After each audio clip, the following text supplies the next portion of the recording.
Para to sa inyo mga single mother. Okay, single mama, single mother, single mommy. Para to sa inyo guys, kung ano man ang tawag. Sa inyo, okay. Para sa mga single mama ito guys. At titignan natin ang inyong situation. At hingi tayo ng guide sa inyong guidance. Kung ano ang payo at gustong sabihin sa inyo ng inyong guidance. Sa inyong situation, sa mga single mama na nandito sa reading is mararamdaman nyo to kung ito ay para sa inyo. Okay? At pakinggan nyo kung gusto nyo lang guys. Okay. Para sa mga single mama na nandito sa reading, kayo ay umalis sa situation talaga at kayo ay nagkaroon ng discontent or boredom sa relasyon na to. At ang ilan sa inyo is ups and down ang dating ng salapi o hindi naman tataas, hindi naman bababa at nandito kayo sa obstacle o nagkaka-struggle kayo. Okay, gusto nyo ng rebirth o bago sa inyong sarili. Okay, para sa mga single mother na nandito sa reading, ito ang inyong message at titingnan natin ang masasabi sa inyo ng iyong guidance from heaven. Okay, para sa mga single mama na nandito sa reading, I need message para sa kanila. Thank you. Okay. The waiting game is here guys. Nakikita nyo tong waiting game. Number 2 is huwag na kayo magpabalik-balik sa same cycle. At maaaring kayo ay mauubusan na ng time. Okay. At same lang ang mangyayari sa inyong buhay dito. Kailangan nyong gumawa ng action o gumawa ng anumang bagay na makakapagpabuti sa inyo sapagkat sayang ang panahon. Okay. The waiting game. The game is over. Okay. Kailangan nyo nang alisan ang lumang situation, lumang cycle na to kung saan kayo nakapaloob sa ngayon, mga single mama, is huwag na kayo magpaikot-ikot sa same cycle. Okay. Tingnan natin.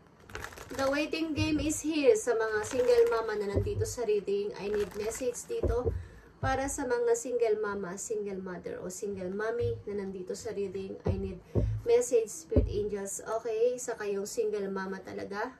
Queen of Cups is here. Cancer energy.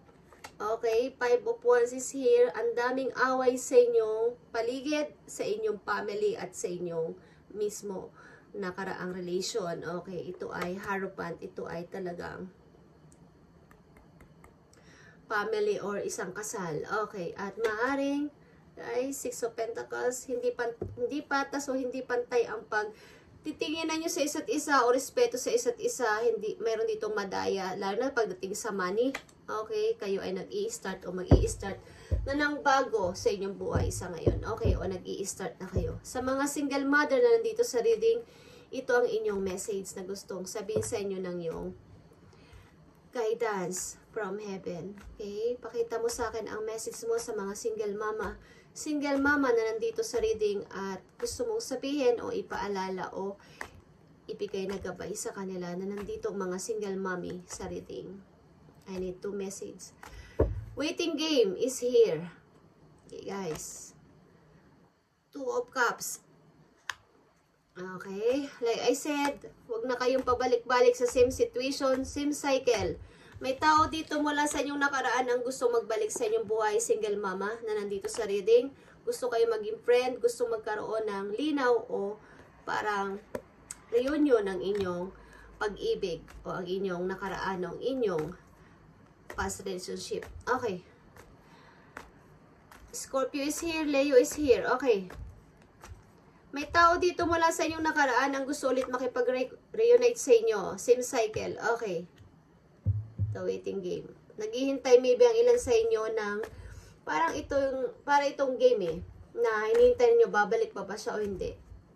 Babalik pa siya o hindi. Sapagkat nagkaroon lang naman kayo dito ng discontent and boredom sa relasyon na to. Okay. But maybe ang ilan sa inyo na nandito na single mother is umaasa na kayo pa rin ay magkabalikan ng tao na to na naging ka-relation ninyo. Okay, tingnan natin ang message dito sa waiting game. Page of Wands. Okay, guys. Yeah, may umalis dito sa situation. At maybe, ang person mo o ikaw, alin man sa inyong dalawa, but umalis ang isa sa inyo dito, but may love pa rin dito, guys. May love pa din dito at may nagme-message sa inyo, rushing message dito sa inyong relation na to, okay? But ang person na to is immature, guys. Mama's boy, guys. Ang person na to. Okay. Para sa mga single mama na nandito sa reading, may gusto sa inyo makipag-reunite again. At ito ay isang game, okay? Parang, alam niyo yung tumatayo kayo sa sugal o sa loto, okay? Isang game na tatama o hindi, nagbabakasakali. Okay, guys. Okay, para sa mga mama na nandito sa reading, single mother na may kasamang anak is, ito ang inyong message. Tingnan natin kung anong sasabihin sa inyo ng inyong guidance dito. About dito sa waiting game, kung saan kayo nakapaloob. Maaring mahal nyo ang tao na to, kaya hinihintay nyo pa rin na magkaroon kayo ng pagkikita ulit. Yeah. Someone is gusto ulit kayo makausap dito. Bagamat kayo umalis sa situation. Someone is gusto ulit kayong makausap. Maging partner ulit kayo. Kaibigan man yan o magkabalikan kayo. Gusto nyo ulit kayong makausap. Okay. Hindi naman masama yun, guys, kung mag-grow pa rin ang inyong samahan sapagkat mayroon kayong anak. Okay, ng person na to. Kung okay pa din ang inyong relation at maaayos is mas maganda pa rin na kayo ay magkabalikan. But titingnan natin yan. Okay. Waiting game is here para sa mga single mother na nandito sa reading. Okay. Kayo ay lumisan sa situation na to. Nilayasan nyo muna ang situation na to, guys. Lumayo kayo. Kasama ang inyong anak. Okay. Tingnan natin, guys. Or wala kayong kasama. Waiting game. Okay. Nilayuan nyo to. Maaring ang ilan sa inyo is may personal reason or talagang may matinding rason kaya kayo lumisan sa tao na to. Ang ilan sa inyo dito is lumisan dahil ayaw nyo ng drama, ayaw nyo ng away, ayaw nyo ng pakikipagtalo na sa tao na to. Ang ilan sa inyo is umalis dito because para kayong naboring o na-discontent sapagkat meron pa kayong gustong gawin sa buhay ninyo na parang hindi pa kayo kontento sa buhay may asawa at meron pa kayong gustong patunayan sa inyong sarili. Parang temporary, umalis muna kayo. Meron kayo dito dalawang 8 of Cups is maaaring both of you is umalis muna sa situation. Okay. But nanatili kayo sa same cycle at naghihintay o naghihintayan kayong dalawa. Sa mga single mother na nandito sa reading, ito ang inyong message. Tingnan natin. Ang tao na to is may pagkamamas boy or isip bata. Parang immature pa sa larangan ng pag-ibig. Yung solid foundation ng pag-ibig is hindi niya pa masyadong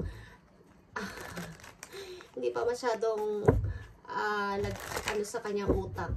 Okay, guys? Tingnan natin, guys, ang waiting game. Para sa mga single mother na nandito, the waiting game is here, guys. Okay. Message mo sa mga single mother na nandito sa reading o single mommy na nandito sa reading, ipakita mo ang gusto mong sabihin sa kanila about dito sa kanilang situation bilang isang single mother. Okay. Thank you, Spirit. Tingnan natin ang message for you.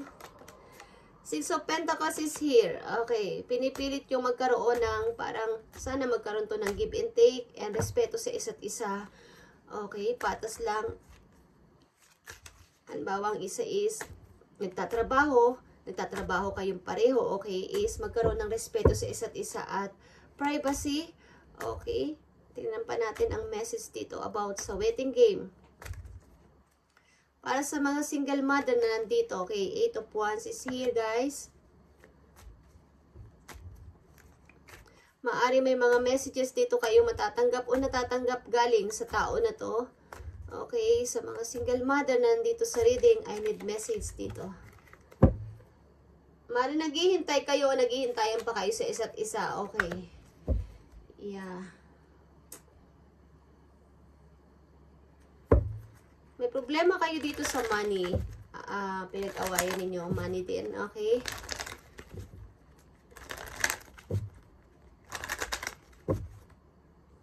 Money and paglabas-labas ng isang person dito na ginagastos ang money sa anumang paraan. Sa hindi maayos na pamamaraan. Okay. paggastos ng mga pera, guys. Tingnan natin ang waiting game dito. Okay, sa mga single mother na nandito sa reading is maaring makikipag-reunite ang tao na to, I mean reconcile. Okay, makikipag-reconcile ang tao na to sa inyo. O hindi pa to tapos na relation, guys. Ang person na inyong naging asawa o nakasama sa bahay is gusto ulit bumalik sa inyong buhay. Okay, at maaring ito rin ay hinihintay ninyo. Okay, hindi pa to tapos na pag-uusap, walang closure. Okay, sa mga mother na nandito sa reading, ang tao dito eh, humihingi ng hope, something hope. Okay, tingnan natin kung may pag-asa pa tong inyong hinihintay. Okay. Pakiramdaman nyo rin ang iyong sarili, guys, sa mga mother o single mother nandito sa reading, kung nararapat bang hintayin nyo. Okay, nagtahintay kayo sa tamang timing, guys. Okay, divine timing is okay, pakiramdaman nyo rin ang iyong sarili kung dapat ba bang hintayin ang tao na to, sapagkat natatapos na lang ang araw, ang buwan, ang linggo, ang taon is naghihintay pa rin kayo, isayang ang panahon, guys. Okay, nasa same cycle pa rin kayo. Tingnan natin, sa mga single mother na nandito sa reading, okay, para to sa lahat, guys, at maaaring hindi ito makaka-resonate sa lahat. Okay, depende to sa inyong situation, at kung sino ang binibigyan ng message na nandito sa reading is, yan ay mararamdaman ninyo, okay, kung to ay para sa inyo. Okay, hindi ito maaaring para sa lahat. Piling-pili lang ang maaaring mga tao na mariresonate sa mga reading, o kahit kaninong reading, guys. Okay? Huwag niyong ipilit kung hindi ito para sa inyo. Okay? Maaring sa ibang araw, sa ibang pagkakataon, nandun ang inyong reading. Okay? Kahit kanino pa kayo manood, okay, is ganon at ganon ang pagbibigay o pagbibigay ng message sa inyo ng inyong guidance. Okay, yan ay hindi para sa lahat. Okay, ito ay para sa lahat ng mga mother, single mother na nandito sa reading. Tingnan natin ang message para sa inyo. Keep the door open, guys. Okay, huwag kayong manatili sa same cycle. Nakikita nyo ang keep the door open. Don't be focused on the closed door that you don't see the one which open for you. Okay, kapag alam nyo ng parang close nyo na to o naka-close na ang door galing sa past, huwag nyo nang pilitin na i-open pa o ipa-open nyo sa kanya. Okay? Sapagkat maaaring meron din kayo ditong control issue. Okay, guys. Nagbabadya dito na kayo ay balikan ng tao na to at hinihintay nyo rin, sigurado ko, ang person na to na magbalik sa buhay ninyo. But i-keep nyo na open ang inyong puso sa iba. Huwag nyong panatilihin na kayo ay maghintay sa same cycle. Kung mayroong kumakatok na ibang person sa inyong puso is, huwag nyo i-open nyo, okay? Kumbaga is, i-open nyo ang pagmamahal sa ibang tao. At huwag nyong pagdamutan ng inyong sarili na magmahal sa iba kung mayroong kayong nararamdaman sa ibang person. Okay? At hindi yun masama, guys, na i-try nyong i-open ang heart sa ibang tao. Okay? Kung talagang wala ng pag-asa itong inyong dating relation. Pero kung ito ay alam nyo pang mag-grow pa dahil sa inyong paghihintay at faith doon sa taas na kayo at kayo pa din sa tamang panahon is, why not? Diba, guys? Kung kayo ay meron din kayong anak ng person na to is, kung magiging okay pa at ang tao na to is magbabago, kung may nagawa sa inyong kasalanan ang tao na to at ito magbabago, is why not na hindi kayo magkabalikan. Okay, guys, but keep the door open para sa lahat, para sa inyong bagong iibigin. Okay? Tingnan natin. Nakikita nyo to, guys, sa mga mother na nandito sa inyong reading is a new beginning is nagpapahiwatig sa inyo. Kasasabi ko lang is keep the door open because You're at the beginning of a wonderful journey. There's no need to have any fear as guardians angels walk beside you every step of the way. You have unique gifts to offer the world. If you will just free yourself from that which hold you back, new opportunities will present themselves if you truly believe. Nakita nyo ang number dito is 0. New beginning ito at new journey para sa mga single mother na nandito sa reading. Okay guys, keep the door open. Huwag niyong manatili kayo sa same cycle na inyong inalisa na. Huwag kayong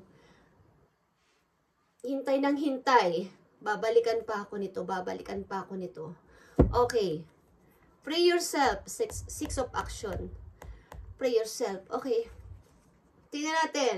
Para sa iyong happiness, pray yourself. At new beginning is here na pinapahiwatig sa iyo ng iyong guardian angel. Okay, tingnan natin. Sa mga single mother na nandito sa reading, I need message para sa kanila. Go within. Okay, nakikita mo tong go within and a new beginning. You are a very intuitive person and there are many wonderful insights that lie waiting inside you. Take time to be quiet and reflect upon the desires of your heart through meditation or prayer. There's no need to take action right now. Be patient with yourself. And this is a number 2. At kung kayo naman ay naghihintay pa rin sa tao na to, is more patient pa and more prayers pa dun sa taas kung talagang kayo is kayo pa din sa hulit-huli. Okay? Sa mga single mother na nandito, is meron kayong repeating number 2 na 3. Okay guys? This is a balance din and partnership is nagpapahiwatig na may darating na bagong person. Kaya keep the door open at huwag kayong manatili dito sa same cycle na nandito. Sa una nyong message is paikot-ikot kayo sa same cycle at nauubos na ang oras nyo dito guys. Nakikita nyo to, yung ugat dito guys. Tatanda na kayo dyan. And paikot-ikot kayo sa same cycle at kayo ang talo. Ang game na to ay mag-o-over na at kayo ang talo. Okay? Sa larangan ng pag-ibig is kailangan syempre may natatalo at may nananalo guys. Okay? But mas maganda na kayo ay manalo dito. Okay? Lalo na't kasama nyo ang inyong mga anak. Kung may kasama kayong anak at kayo naman ay iniwan ng person na to, kung makikipagkasundo ulit ang person na to sa inyo is why not na hindi nyo kausapin o maging friend kayo. Okay? Kung wala nang okay pang inyong relation. Sapagkat ang tao na to is immature, guys. Ito ay batang isip at hindi alam yung totoong solid foundation about love. Yung pagpo-provide sa isang tao.